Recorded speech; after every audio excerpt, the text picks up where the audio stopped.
For more on the wacky week, we're joined by John Quelch, Dean of the Herbert Business School at the University of Miami. Good to see you again, my friend. This has been kind of a weird market, right? We were sort of depressed last month, and then this month, I feel like everybody had their tequila shots and everything is sort of okay again. And then this past week, we got the minutes to the Fed, and everyone's bummed out again. What's going on?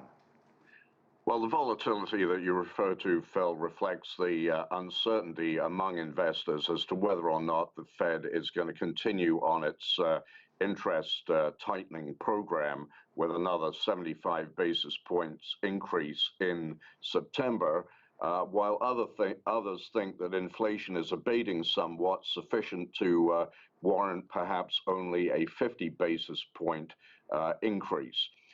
So what you had was the June highs, and we're now around about 16% off from the June high. I beg your pardon. We've rallied 16% from the June lows, is what I meant to say, Phil. But this past week, the bears have been out again in force, indicating that perhaps the interest rate regime is going to continue to tighten, and that's of course not good for stocks. So if you're keeping score at home, we lost a bunch, and then we got back roughly half of what we lost, right? Is that a fair statement? So yeah, that gets me to what you said about the Fed, John. Year to date, Phil, the Dow is down about 6%, the S&P 10%, the NASDAQ 17%. You might be interested to know, your viewers might be interested to know that the markets in Asia have been down similar to the NASDAQ in double digits, and in Europe, of course, with the exception of the UK, the markets have also been affected heavily in the negative direction by the Ukraine war. And Germany in particular, the market there is perhaps the worst performing in the Eurozone this year. Right. So, okay, so let's get back to the Fed, and you already hinted at the inflation issue, which is extremely prominent in Europe.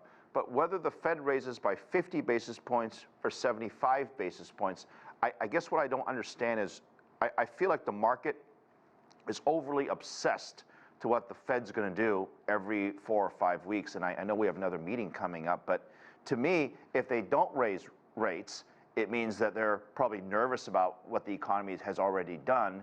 And if they do raise rates by a lot, they feel so confident that the economy is so strong, they can keep raising rates. I mean, you could argue in either direction, couldn't you? Certainly. So that's why the quandary exists. There's certainly still plenty of inflation in the pipeline.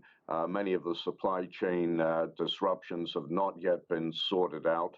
And in addition to that, we have the ongoing effects on commodity prices coming out of the Ukraine-Russia conflict, though obviously mitigating arrangements have been put in place to facilitate better supply chains in that regard.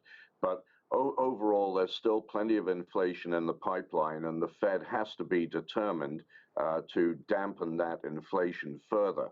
There is another inflation report due out before the September 21st meeting. I think that's going to have a big impact on whether or not it's 50 or 75.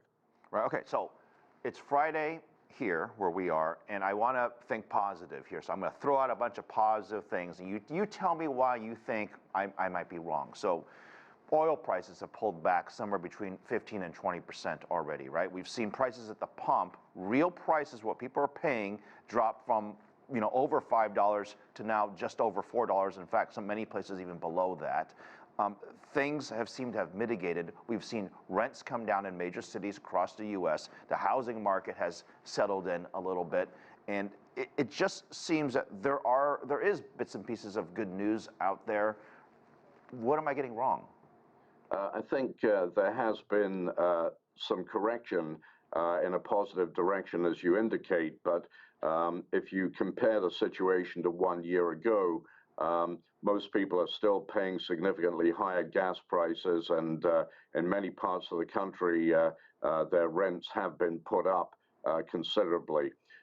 So ordinary citizens are, I think, still feeling quite bitten in the tail by this heavy dose of inflation that we've been enduring. And so the government has to go further. I mean, to the government's credit, they did take strenuous moves to on multiple fronts to reduce the gas price, which of course is a bellwether price that every consumer sees driving to and from work every day. So that has abated, but other prices, food prices in particular, are still in a very, very strongly inflationary mode. John, I got 30 seconds left, and this is where you get to be a hedge fund manager. I know you're not, but you get to be one for 30 seconds. Just tell me where to put my money and where I can make money in the next 6 months. Well, I think that if you are a little bit cautious and negative, you'd want to look at companies that have very strong cash flow, that are predicting future earnings that are not that dissimilar from what the earnings are at the moment. And those kind of companies would be consumer staples, they would be retail companies, they would not be high technology companies, which tend to be much more sensitive to the interest rate level that the Fed has in place.